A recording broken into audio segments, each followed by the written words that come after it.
Welcome to XYPN Radio, where your host Alan Moore brings you into a community of fee-only financial planners who want to profitably and successfully serve Gen X and Gen Y clients. If you're ready to get the knowledge you need from leaders in your field, learn from forward-thinking advisors, and take action on your own goals, XYPN Radio is the show for you. Here's your host. Hello, and welcome to this episode of XYPN Radio. I'm your host, Alan Moore. Thank you so much for joining me today for Alan and Kitces Unhinged. If you haven't tied into one of these episodes before, today is when we reach into our mailbag and pull out, for this episode, 4 questions that our listeners submitted, because we love to hear from you. We love to hear what questions you have and what questions, what topics you want to hear from Michael Kitces and myself on. So today we got to 4 questions. The first one was about serving a niche market that you're not necessarily a member of that niche. The second question was on setting your pricing and how to actually price your services appropriately, since there are so many options out there. The third question was on serving a niche whenever you already have a business that is a little more generic and not necessarily specific to that niche. And then finally, we had a question from a junior in college that wanted to know what they could do to kind of supercharge their last 18 months in school. So listen to this one all the way to the end. We love these episodes. These are, I think, the most fun that Michael and I have, and I think you'll see why. So as always, you can access the show notes and additional resources for this episode at xyplanningnetwork.com/56. And don't forget to sign up for XYPN 16, our national conference, which will be held in San Diego, September 18th through the 21st. And if you join our VIP group at xyplanningnetwork.com/VIP, we'll be posting some major conference ticket discounts as a thank you for your involvement, as well as the ability to ask questions that may appear on the show. So without further ado, here is Alan and Kitces Unhinged. Hey, Michael, how you doing tonight, man? I'm doing well. How are you? Good. I got to mix up these intros because it's still awkward to say, welcome to the show, because you're on half the episodes. So for now, we're just going to say good evening.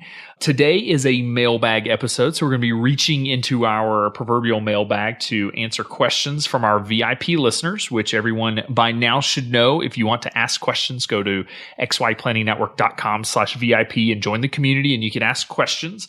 But as always, Michael has absolutely no idea the questions, which always makes it fun. So that's why we call it Alan and Kitces Unhinged. 1, because we have no idea what's coming, and 2, because you get honest answers. And every now and then Michael drops the F-bomb. So I just realized, is there a point when we're going to have to actually explain what a mailbag is? Oh, that's actually a fair question. Question number 1. I just realized Michael would like to know, what's a mailbag? As you're describing that. So in the old days, before mail was electronic, you got letters, and there was a dude that carried the letters around in a bag. Could be a dudette, but typically it was a dude. We called him a mailman. And if you wanted to see what letters you were going to get that might ask you questions, it would come to you in a mailbag.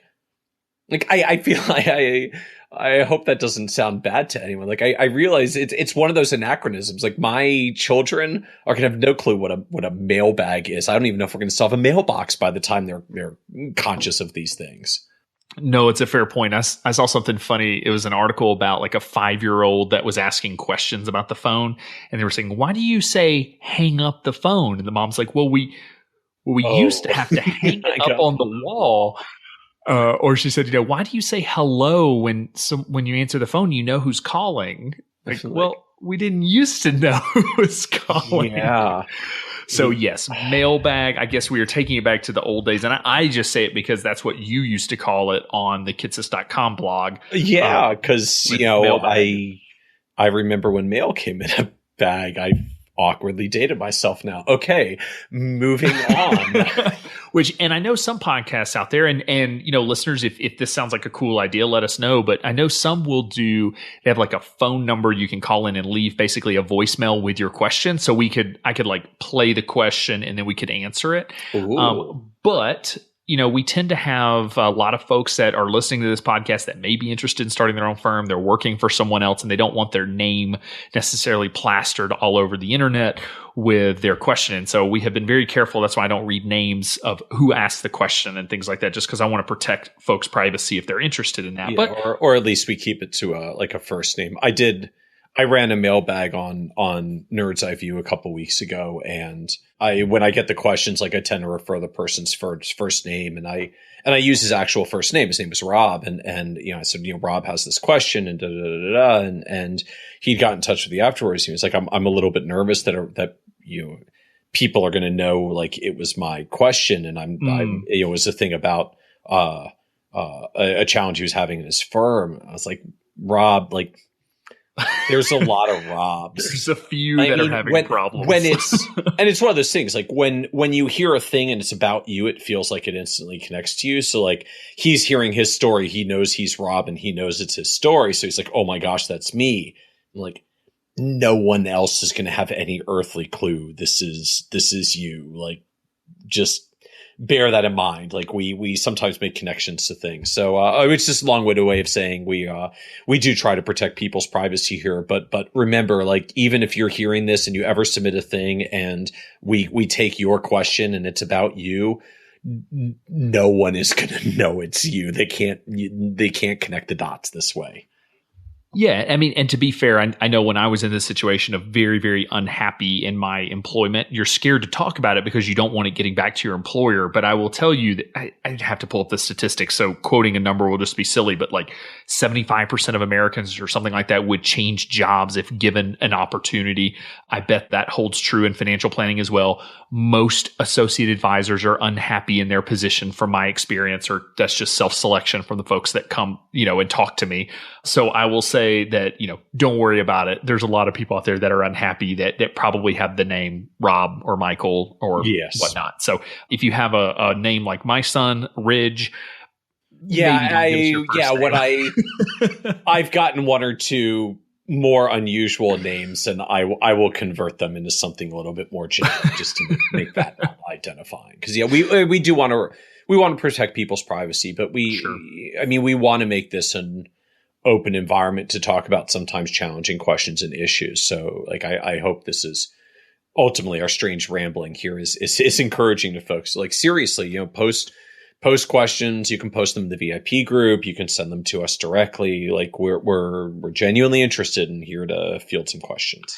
Yeah, I don't mention it very often, but we do have, the email address radio@xyplanningnetwork.com. So you're welcome to email us if it's personal enough that you'd rather not post it in the VIP group, or, you're anti-Facebook. I actually did get an email recently from a listener who signed up for Facebook just to join our VIP group. So Mark Zuckerberg, you're welcome. Expect my commission check. But, and that kind of plays into a bigger point that, if you ever want to make a suggestion on mixing up the format of the show, feel free to let us know. As you've noticed, actually, the last half dozen episodes, we've kind of gone off the rails a little bit. I did a solo episode. We actually interviewed me, which I did get one complaint. There had been the idea that I was supposed to interview myself for episode 50. So there was a complaint that I did not interview myself.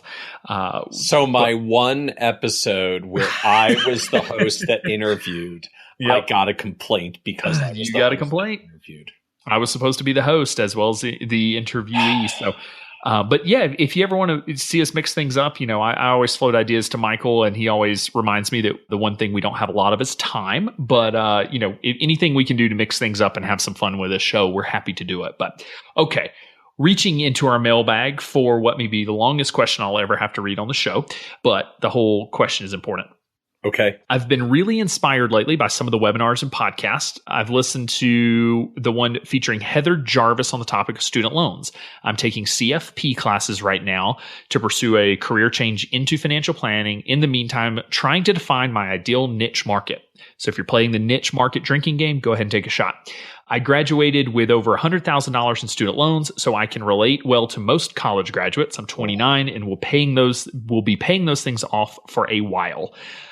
Anyway, I want to narrow down my niche even further to young people with professional degrees like doctors and lawyers that have a significant amount of student loan debt. I have a number of friends who fall into this category, although I myself do not have a professional degree. My question is, do you think it's possible to build a strong relationship and relate to my ideal client even though I don't fit into the same category? I feel like there's a great opportunity to build an expertise here, but I want to make sure that I can make a strong connection by relating well to my client. So this is basically the question that I think we have both heard before, which is, can I be an expert in a niche without actually being in the niche. So what do you think? Yes. Moving on to question number 2. Yes, we feel this a lot. I hear it a lot as well. And yes, I mean, the point of ultimately building a business is to serve a clientele. And I'm going to say that very broadly. This is even outside of financial advisors.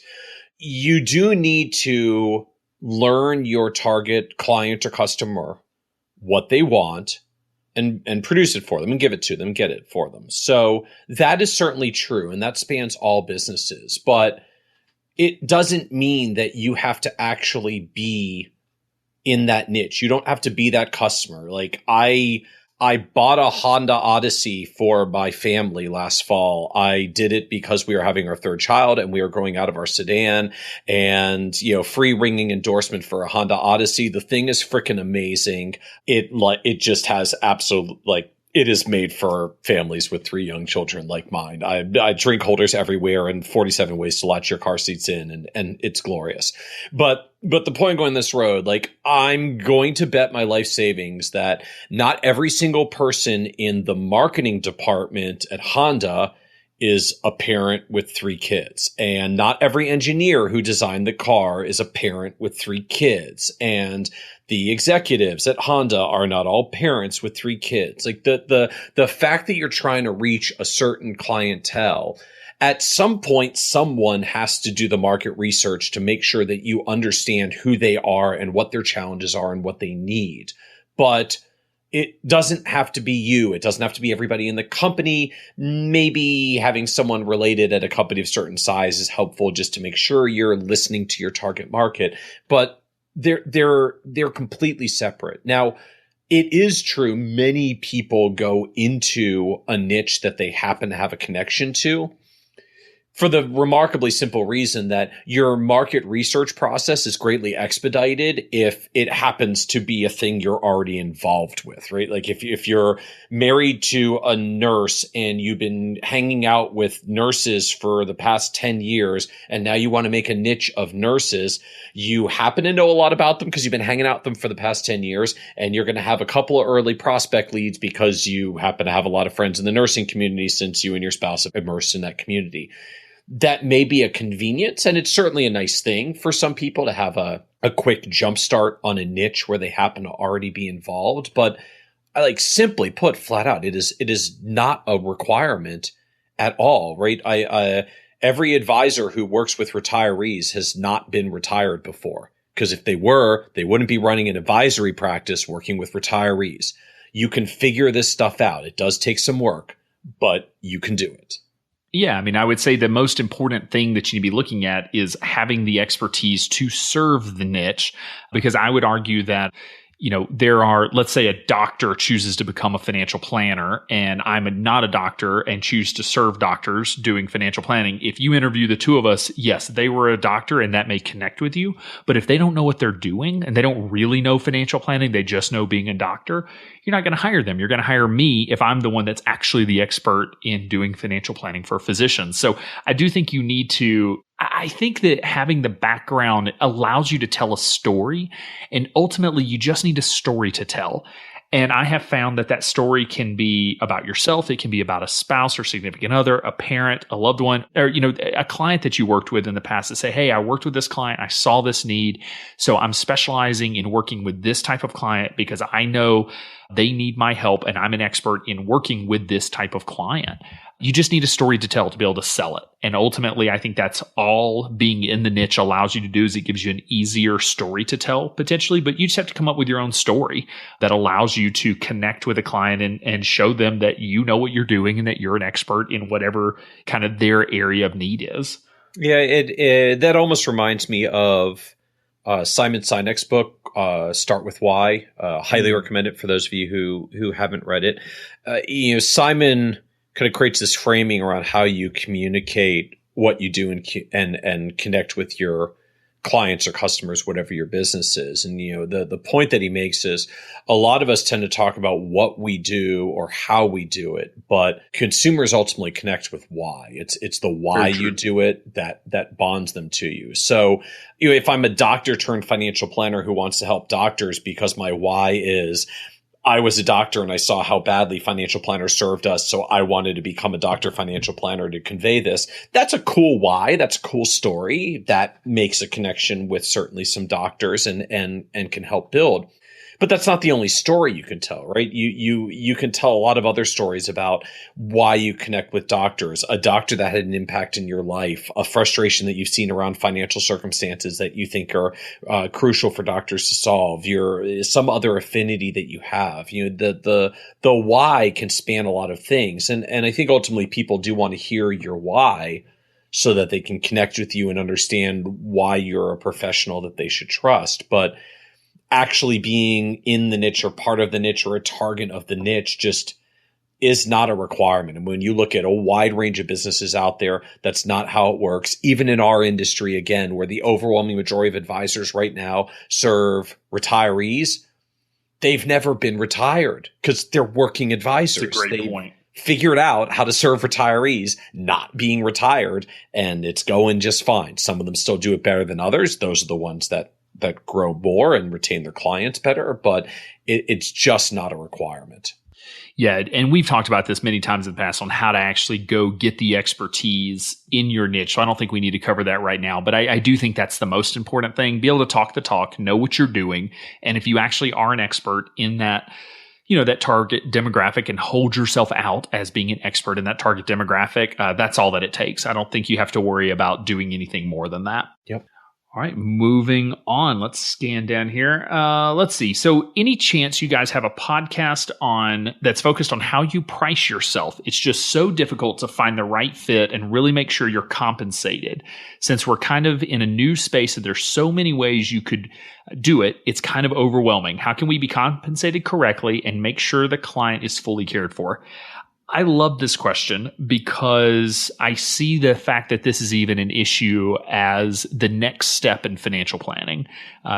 We came from a world where commission rates, everything we did was on commission, and commission rates were set by the insurance company and, to incentivize us to sell product A or product B. And that's what we sold. And then we kind of moved into wealth management or investment management, I should say. And we just kind of all charged 1% AUM. Some went 1.2 or 1.5, some started at 0.8 or whatever. But ultimately, it was kind of, in many ways, an arbitrary number, I feel like. But we all kind of circled around this 1% AUM because no one ever actually does the math to say, oh, well, I have $1 million, I'm paying you $10,000 a year. They thought, oh, 1% of my money, no big deal. But everyone priced the same, kind of that same AUM structure.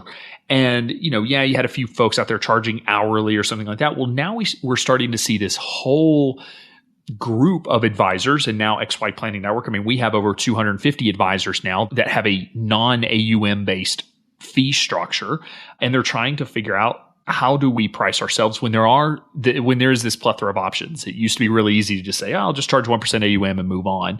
Now you have a lot of flexibility. And so, I don't know, Michael, where do you send people whenever they're looking to kind of price themselves initially and be sure they're being compensated fairly? Oh, so the way I like to come at this question is to start by saying, what are you going to do for them and what is your time worth? Well, I think we actually may want to take even one step back, and that is, who's your niche market? Well, yeah, I was going to come there. You wanted to get the drinking game references. Yeah. Everybody needs one more shot. Ring the bell again.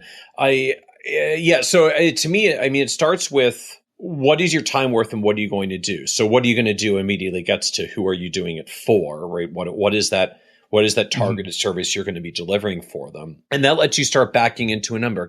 I think an effective service to reach this group means that I'd be doing about 15 hours of work for a client through the year. If I'm pricing my time at $100 an hour, then if I'm going to spend 15 hours a year, then I'm going to spend $1,500 of revenue per year in order to get compensated for my time. So now I can back that out and say, all right, I need to be at about $125 a month. That gets me to my number as we actually go through the hours of work through the year. Now, to me, there's two pieces of this. The first is, what are you going to do for them? Which means you got to decide who you want to reach, because otherwise the world's your oyster and you can't figure this out. The more specific you are, the easier it is to figure out what you're going to do for them. So you figure out what you're going to do for them. You figure out how much time that takes so you can price it in terms of your time. Now, the second piece that goes with this is then you just have to look at what that adds up to compared to who it is that you're going to serve. So if you go through that mathematical process and you find out, all right, it's going to cost me about $1,500 a year, and I want to work with lawyers who are making $150 or more, this should go fine. Your fee is less than 1% a year of their income.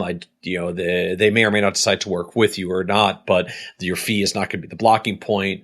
Off you go on your merry way. Now, if you go down the road of figuring out this service of what you want to do, and you figure out that it's going to take you 30 hours a year and you're pricing your time at $150 an hour, and suddenly it's going to be $4,500 a year or almost $400 a month to do this service, but it's going to be a really great service for your local government employees because you've learned the state municipality retirement system inside and out.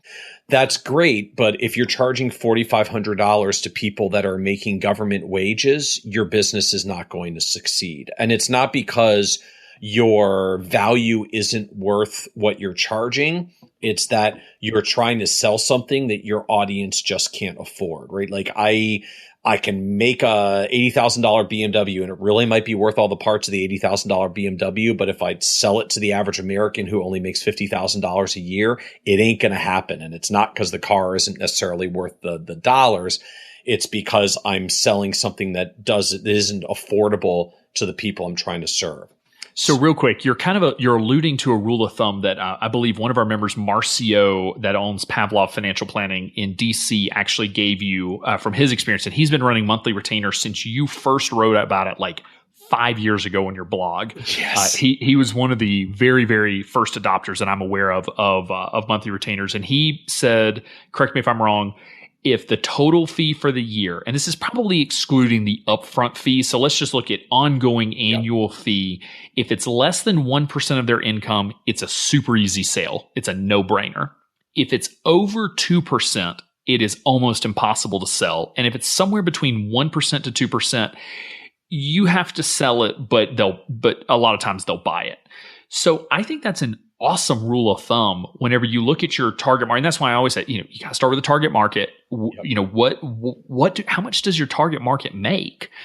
And then if you're, designing a fee structure that equals 3 or 4 or 5% of their income, I would circle back on that. If you're designing something that's 0.5% of their income, you work with highly compensated executives making $1 million a year and you're charging them, $2,000 a year, I would circle back on that and maybe raise your fees. But I think every time you kind of do this iteration of how much, what are the services? What's my hour? What are my hours worth? How many hours do I want to work? If you're coming anywhere over 2% or under 1%, I would reassess and try to end up somewhere in between. I just think that's an awesome rule of thumb. It doesn't always hold, but I do think it's a great place to start. Yeah, I think it's a really good framework. Marcio had said that to me, that kind of less than 1 to 2 and 2+. And when I started thinking about a lot of XYPN members I know, who they serve and what they charge, like it really lines up well. It really does. That if you're less than 1% of income, they're going to decide to work with you or not, but it's not going to be the fee. If you're more than 2% of income, it's a big number to them relative to their spending, and it's probably going to give them real pause. And if you're somewhere between 1 and 2, it may be a tough sale, but you can probably get it done. Yeah, and I would invite listeners, especially as you're, designing this initial fee structure, once you've, gone through the process to identify your target market, be creative with your fee structure. Don't let, this is the way that other even very successful advisors are charging, stop you, because there are very successful advisory firms out there that are charging 2% AUM, but I don't see very many new firms going out there and starting at 2% on the low end. Don't worry about what everybody else is doing. Think very, very hard about your target market and try to be creative with the pricing solution. So, one, for instance, may be Daniel Wren, who we've had on the podcast before. He works with physicians he has a couple of different pricing models. One is a one-time student loan analysis for residents, which I think is brilliant. I don't know his pricing, but I think it's $400 or $500 for a one-time analysis of student loans. And then there's different monthly fees, I believe, for if you're a resident versus if you've become a full doctor. That is something that, he knows his target market, he knows their needs, and he is pricing his services and designing the fee structure and the service model around his ideal client. Another example would be, I talked to one advisor that was launching a firm to serve service members, and his fee structure, his monthly fees were going to be based on the rank of the officers that he was working with. So at 01, he was going to be at $60 a month, and at 02, he was going to be at $100 a month, because he knows from 01 to 02, your base pay doubles. Yeah, now, to jump from 02 to 03. If you know rank and anyone that's in government system, if you know all the GS ranks, you know exactly what the income levels are and what the hierarchy is. And so you can design a fee structure that ties into the clients without even just saying, like, if you make this, I charge you that. You just say, if you're this rank, I'm going to charge you that because I know what you make, because I know my market. And I just think it's a brilliant way to allow your fee structure to literally be marketing, because that shows your expertise. It proves that you're specialized in those clients, because when an officer, shows up on your website and they see O2 and they go, well, I'm a, second lieutenant, first lieutenant. Dad, please don't call me for messing that one up. We'll go with the easy one. I'm an 03. I'm a captain in the Army. I know that this advisor specializes in me, in my situation. And when someone who is a highly paid executive shows up on your website and sees 03, they think, well, I don't know what this means. And so it's an obvious that you don't work with them. And so I just think you can be creative in your fee structure. And I know the options are endless.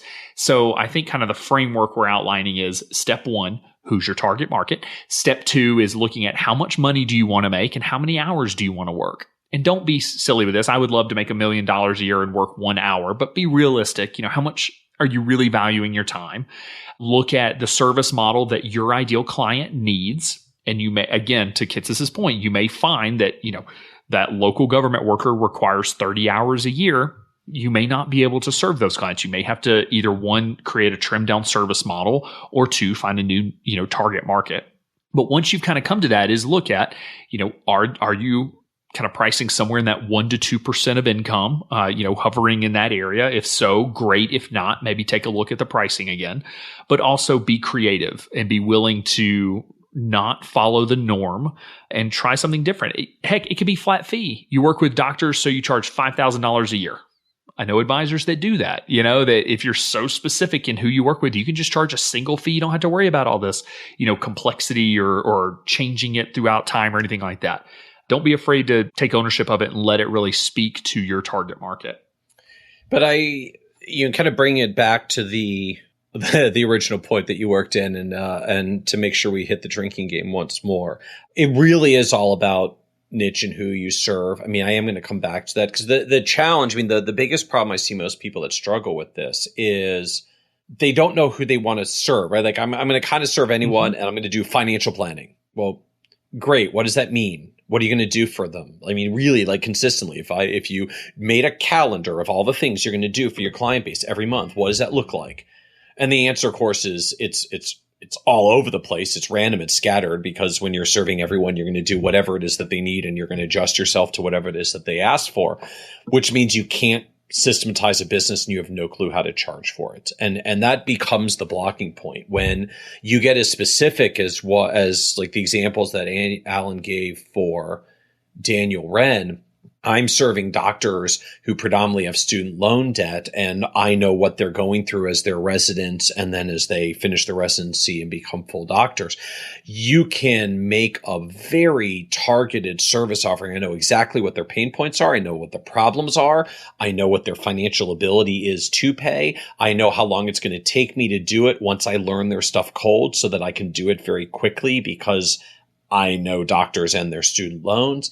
And that's how you craft an actual business. For most planners, I find their biggest problem with setting pricing is they fail at step one, which is, who are you doing it for? Yeah, I think that people always ask for a range. And I say, well, if you tell me you're going to serve young professionals, I'll tell you somewhere between $100 and $200 a month. But that is like the most useless actual range ever, because young professional is basically everyone. I don't know that there's an official definition of young professional, but that's kind of where we've gotten stuck. So yeah, it is okay to go out and be really specific, because that's how you design an ideal fee structure. The reason everyone was 1% AUM is because we all served everyone that had $1 million or more, and 1% of $1 million was a good fee. I mean, honestly, that was kind of where it all got started. So, all right, moving on. I think we have run that one into the ground. We'll see if we're going to use the word niche again. Yes, we are.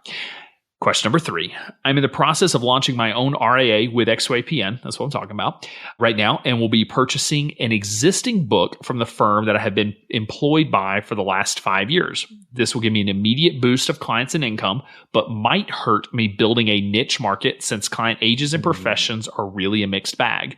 If I were to build a website specifically geared to the Gen X, Gen Y individuals in a specific niche, will this in turn alienate the clients from the book I am building? I have a duty to service the book, but know I will need to service one niche to make my business grow. Any advice?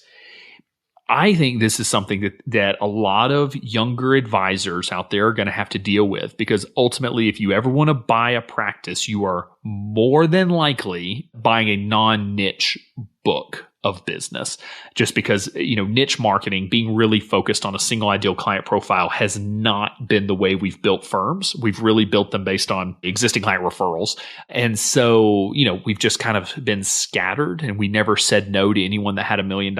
So I think this is something folks are going to have to deal with. Is this something that you have, I guess, experienced watching advisors kind of have to go through? Yeah, so this is slightly awkward, because my first question, my first response to this person is, so have you actually signed the deal yet? Are we really bound to this? So here's the pause I've got to it. You've got, so as you noted, you're going to have a little bit of a conflict here in trying to serve an existing client base while you're pushing out towards a niche. Now, that's not necessarily sort of unequivocally fatal. I used to kind of getting your question, Alan. Like I've seen advisors handle this a few different ways. One is, they downplay the niche on the site a little bit, and they focus on it more in maybe their in-person marketing and their networking and their outbound marketing efforts, but they don't make the site scream their niche, at least initially. Or they kind of go halvesies on it, which is they've got a general site that's kind of, Smith Financial Planning, and then there's a big button up top in the main nav, what we do, about me, and for doctors.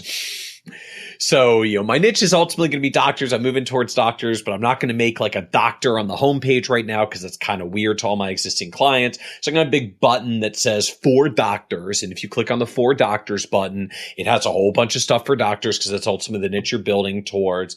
But it might be 1 or 2 or 3 or 5 years before you actually get to the point where the for doctors button actually becomes the homepage of the site, and you kind of go all in on the niche. So you can make it a segment on the site that still clearly kind of calls out for the niche before you actually make the site focus on the niche. The second version of this that I've seen is advisors actually split and run 2 sites.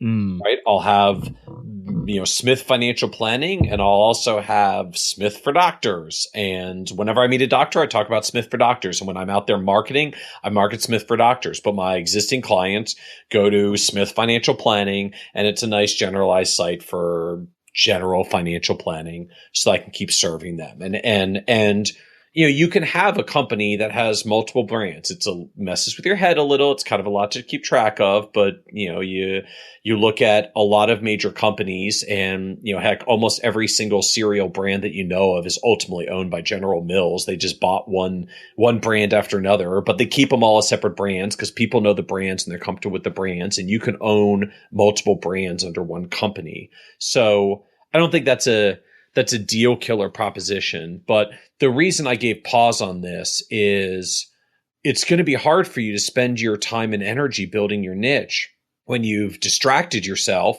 with a whole bunch of clients who aren't in your niche and aren't contributing to that business. And you've taken capital that you could have used to, be your savings and be your cushion while you're building your niche client base. And instead you've consumed the capital and turned into something where the good news is it's an income stream. The bad news is it's going to severely limit your growth because you're going to be spending, particularly over probably the next 6 to 12 months, an immense amount of time focused solely on making sure that you retain these clients since you wrote a giant check for them, and nothing on actually building your business going forward. So at best, you've really kind of slowed the growth process for a while. Yeah, a couple of thoughts on that. I mean, and listeners have heard you and I both say this before. It is really easy for us to sit here, on this side of the microphone and say, yeah, don't worry about the income stream, just focus on your niche. But when you're buried in it, the only thing you can think of is, how am I going to pay the bills? I just need enough income to make ends meet so that I can, grow a business and be successful. And I totally understand that. But to Michael's point, I think about when we launched XY Planning Network, you and I were all in. We did not take any money out of the business. This did not provide an income stream. And I'm trying to envision a situation where, in addition to running XYPN, we also had kind of a side business where I was doing business coaching for hybrid advisors that were, doing a lot of annuity business for retirees. And could we have successfully built out the XYPN platform while trying to serve hybrid advisors that sold annuities? And the answer is no. There's just no way. Yeah. And it would have been great if we'd had that business to provide us, I don't know, however much money, $50, $60, $100,000 a year in income. It would have been fantastic. And truth be told, at the time, I may have jumped at that opportunity, but I'm very glad that, one, the opportunity did not present itself. And if it had, you would have hit me over the head as I pursued it. So, yeah, I mean, if for the advisor, we don't know anything anymore about the situation, say, maybe this deal is done and they're going to be transitioning, and I'll kind of give you my thoughts on that. But I do agree with Michael on this one, that if is this the only way that you see to make it work? Are there other ways that you could potentially create an income stream without just totally distracting yourself? The second piece being, let's assume the deal is done and backing out is no option. So what are you going to do about it? I'm not really sure how many existing clients ever go to their advisor's website. I mean, that's what I was thinking when I was reading this question, is like, what client actually ever goes? Like, maybe they refer a friend, so the friend goes to your website and they see, Smith for doctors, and their existing client isn't a doctor and they ask about it. But I just can't imagine that. I know you may have a link to your client portal or something like that, but like, realistically, clients never log into those anyway. So like, I don't actually think it's that big of a deal to go ahead and go after your niche. I don't think it alienates your existing client base. But in addition to that, I think you can just go ahead and do your thing on your main site, gear it towards the people you want to gear it towards. I think you can communicate this to your clients in a couple of ways. One, I think you can tell your clients, hey, I love working with you and we have a great group of clients. We're going to be kind of changing the direction of the type of new client that we bring on. We're going to continue to serve our clients because we love you and we've been working with you for a long time, and that's awesome. But just know that in the future, if you have a friend that's looking for a financial planner, we may not be the right fit because we're really looking to focus on the specific target market. If this is a young planner, which it is, I think it's easy to say, yeah, we're looking to kind of bring in younger clients. I think that's an appropriate thing to tell your client base. But finally, we just have such high retention rates when it comes to our clients. Like, I'm thinking about two situations. Scenario one, you have a broad base of clients and you have this like super, super broad marketing that encompasses individuals, families, business institutions, estates, and women, everyone. Or you have this, I work with, young doctors that are graduating residency. I'm just not sure that one of them leads to, higher attrition. I think you're fine because once you're in that relationship with a client, it's hard for them to leave because we have such amazing, honestly, we just have such amazing relationships with our clients. It is such an intimate relationship. When they come to us, they strip and they get financially naked for us. I mean, they do, and they expose things that they haven't told their spouse, they haven't told their parents or their kids or their friends, their goals for their life, their biggest regrets. And as Carl Richards would say, they show us how they spend their money, so they show us their real values, which very few people share their true values with others. That's not a relationship that's easily severed. People don't just wake up, think, well, my advisor's kind of changing paths. I think I'll go find a new one. It's just not, I'm not excited to go talk to a new stranger about money after I already talked to this stranger about money for the first time.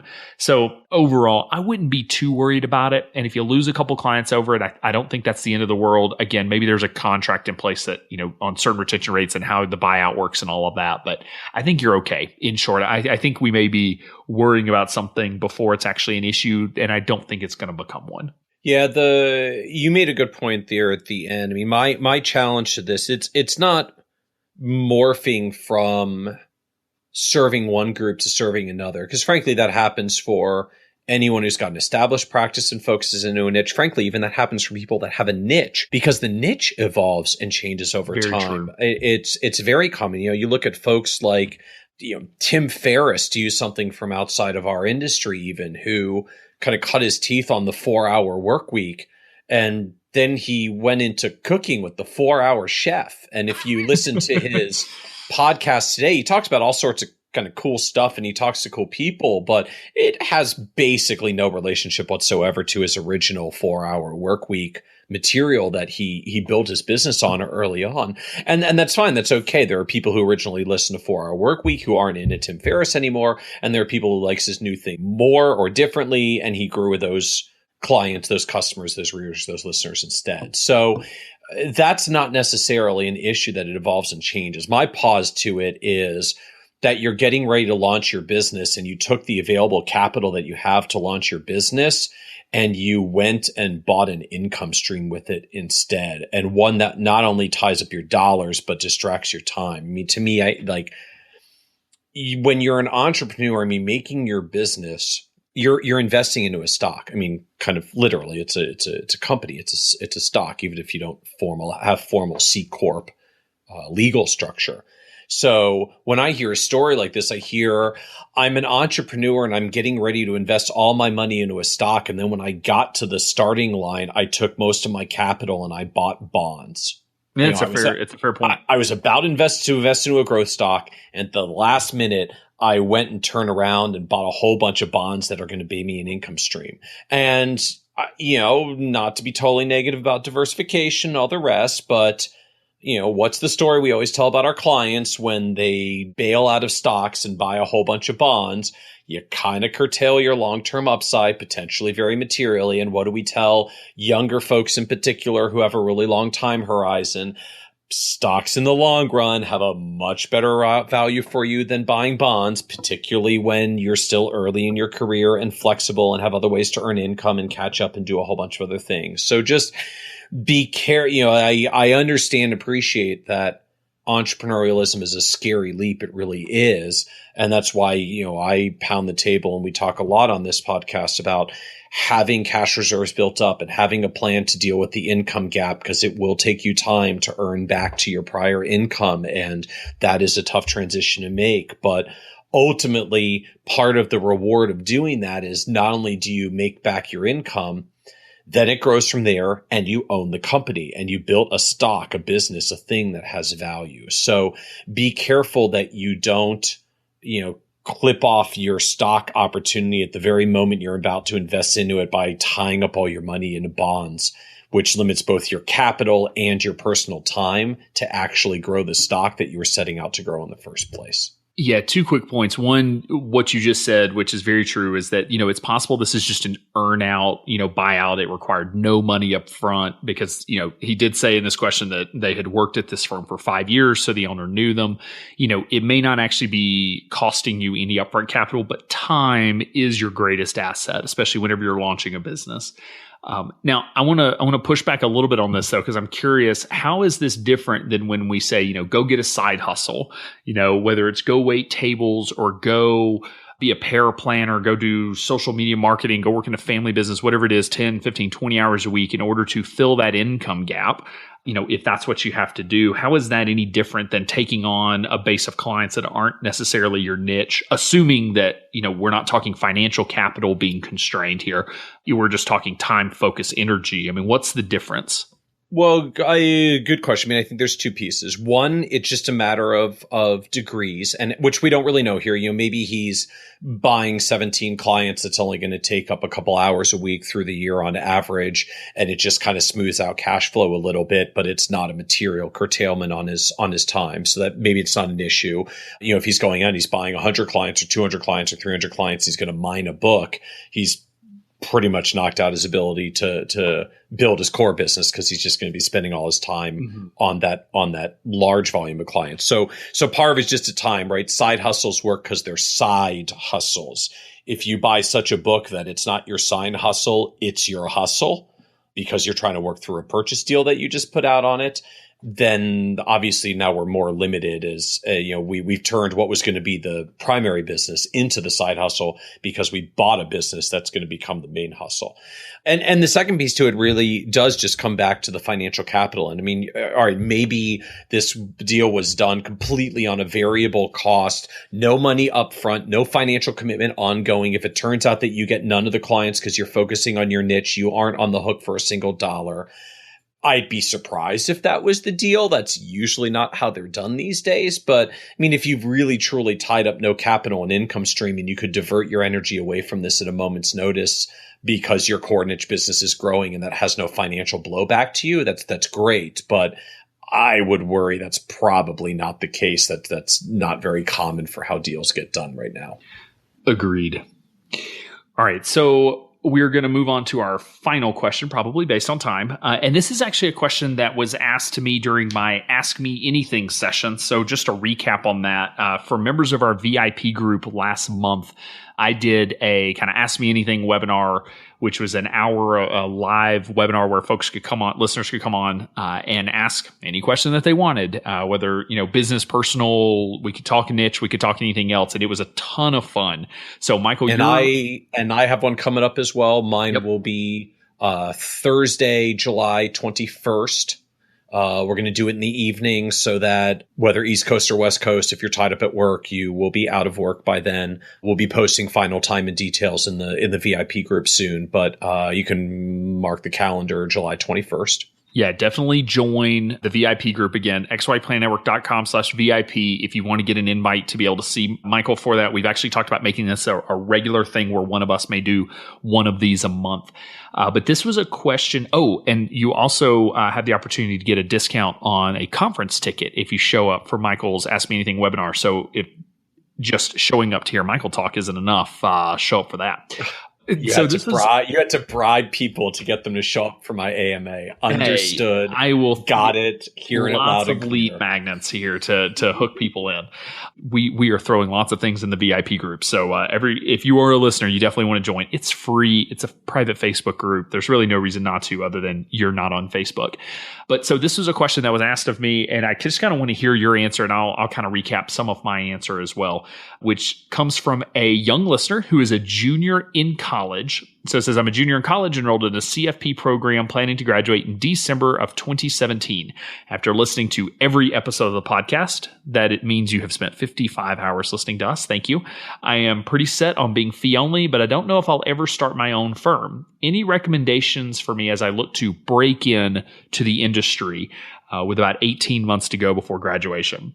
Awesome. Well, first of all, welcome to our financial planning industry. Very excited to have you.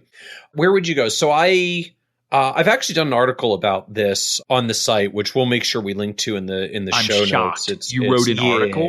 Is this one of like the 3 or 4 that you've written? I do this from time to time. These kind of my tips for someone getting started. Yes. And so you're going through your program, you'll work through your CFP. Would strongly encourage you, as soon as you're finishing your classes, go take the exam. I realize you won't be able to use the marks for a while because you have to get through your experience requirement, but the material will never be fresher in your head than right after you're finishing your classes. So, and frankly, you'll find that a CFP exam with a pass on it helps you get a better job. We have a business that does this called New Planner Recruiting, and we see this routinely. The candidates who have already passed their CFP exam get the better job offers. And the reason is from the employer end. If I'm going to hire you into our firm to come into a long-term career track and you haven't gone through your exam yet, one of my greatest fears as an employer, beyond just I'm not sure this person's going to work out in the long run because we'll see where he or she grows, is because the CFP is required in our firm to ultimately be a senior financial planner, and that's increasingly the case at advisory firms across the country. If I hire you and I put 2 years into you and then you go sit for the exam and you can't pass the thing, that's $100,000 mistake for me in salary and training and effort I will have put into you, only to find out that you cannot stay at my firm because you can't pass the CFP exam. So if you can take off the table my fear of making $100,000 mistake on you based on the exam, you significantly up your hiring odds. Still doesn't necessarily mean you're going to get the job, and I got a lot of other things to worry about, as you do, about whether it's going to work in the long run. But taking that risk off the table opens up a lot more and a lot better job opportunities for you.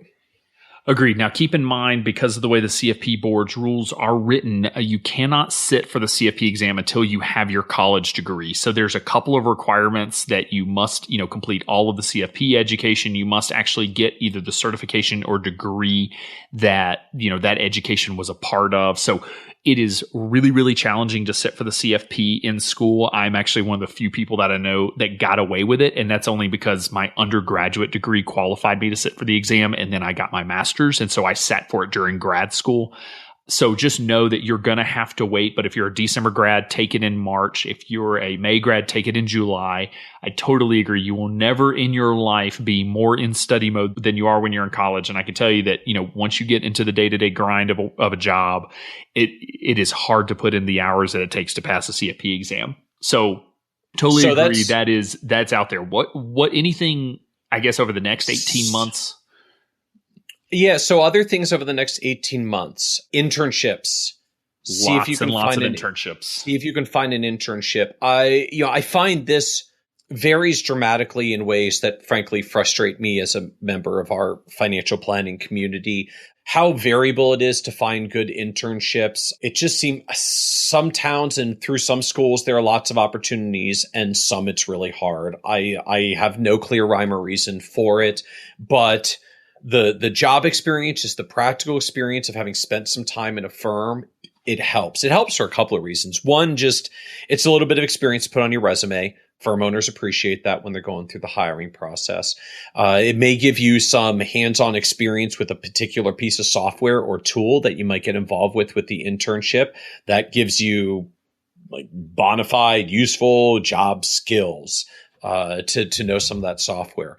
But the third reason it actually helps is that it will start to shape your own perspective around what it is about financial planning that interests you. And because of that, even as you said, you've got some interest in going fee only, I wouldn't necessarily constrain myself to that as you're looking for internship opportunities. Agreed. Even find anything that touches financial services, financial advisors. It could be an RA, it could be a broker dealer, it could be a large retail firm. I don't even know if they do them, but like an internship at a Schwab branch or a Fidelity branch.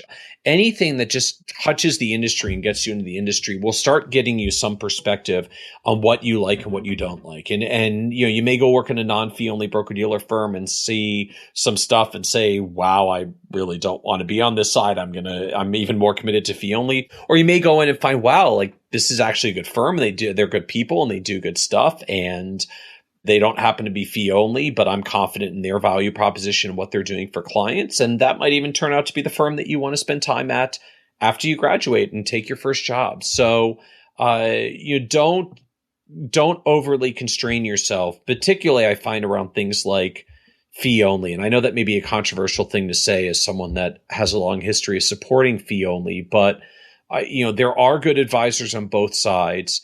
if you ultimately find that there are things about not being fee only that you don't like, you'll see it and reinforce it at your internship, and it'll just give you a clearer perspective. But there's nothing like doing it and being immersed in a firm and living it for a while to really find kind of where the rubber meets the road on what's important to you about a career in financial planning and how you're doing it. Yeah, I totally agree. As somebody who is very, very pro fee only, one of the most powerful internships I did was with Smith Barney back before they were actually, or back when they were still Smith Barney and not, who'd they get bought by? Wells Fargo? Anyway, Smith Barney is now Morgan Stanley. Morgan Stanley. There we go. This shows you how much I know about the commission side of the world.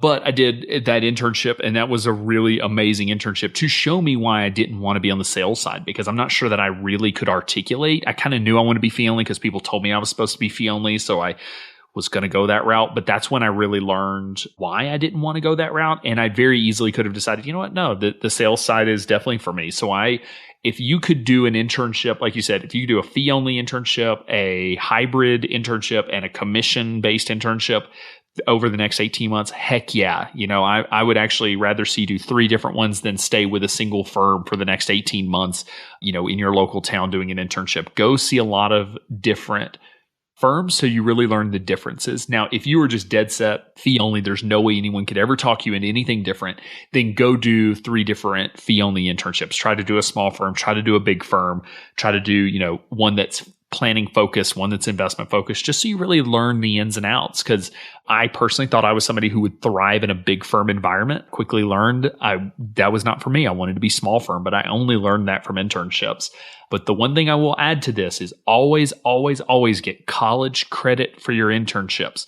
I don't know why this is not promoted more, but so few students seem to know that you can get 1 month of CFP work experience. So you have to have 36 months to be able to use your CFP exam, or I'm sorry, use your CFP designation after you pass the exam. You can get 1 month of work experience for every 1 hour of college internship course credit. So go sign up for the internship class and get course credit for every single internship that you do. I did 12 hours of internship. I know people that did way more actual internships and more hours of internship, but didn't get course credit. So I came out of college with a year under my belt, and it only took me 2 years to get the CFP, whereas other folks, it takes 3 years. So do the internships and get credit for it. Awesome. Good point. Back in my day when I went through the CFP, we didn't have that option. So I'm glad to know that.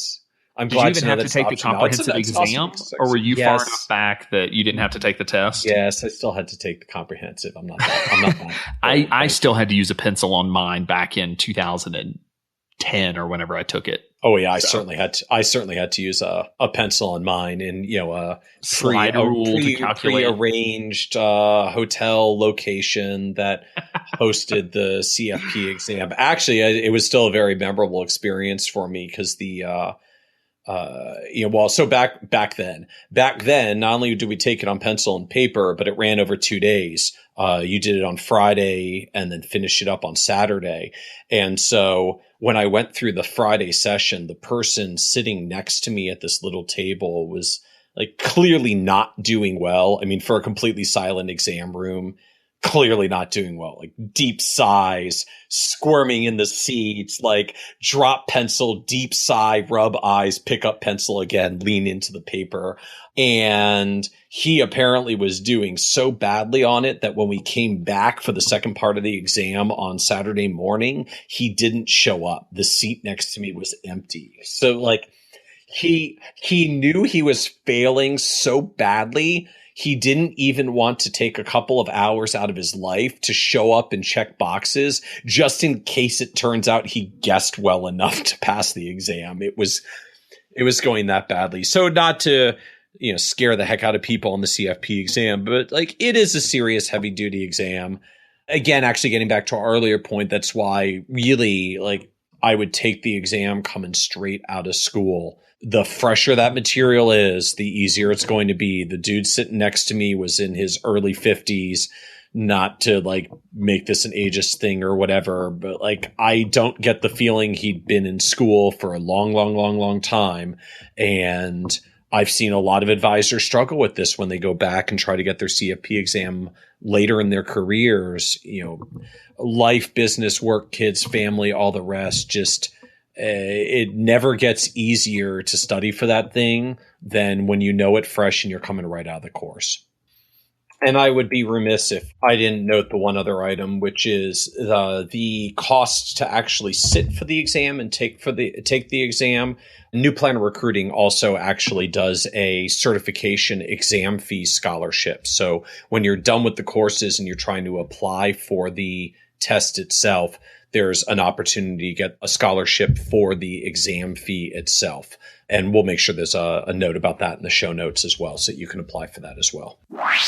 These episodes are so much fun because, again, we always try to come up with topics, and interviews that we think will be interesting to listeners, but there's nothing better than just actually answering questions that our listeners submit. So, again, be sure to join the VIP community to be able to ask XYPN members, previous guests, Kitces and myself questions, as well as interact with other members of the VIP community to get their perspectives at xyplanningnetwork.com/VIP, and be sure to join soon to take advantage of XYPN 16 ticket discounts.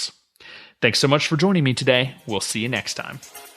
You're not alone, and you're not crazy. It's scary starting, building, and growing your own financial planning firm. And that's why we put together a free private community just for you, the Cutting Edge Financial Planner. Go to xyplanningnetwork.com/VIP or text XYPN Radio to 33344 and join a network of thousands ready to change the lives of Gen X and Gen Y clients.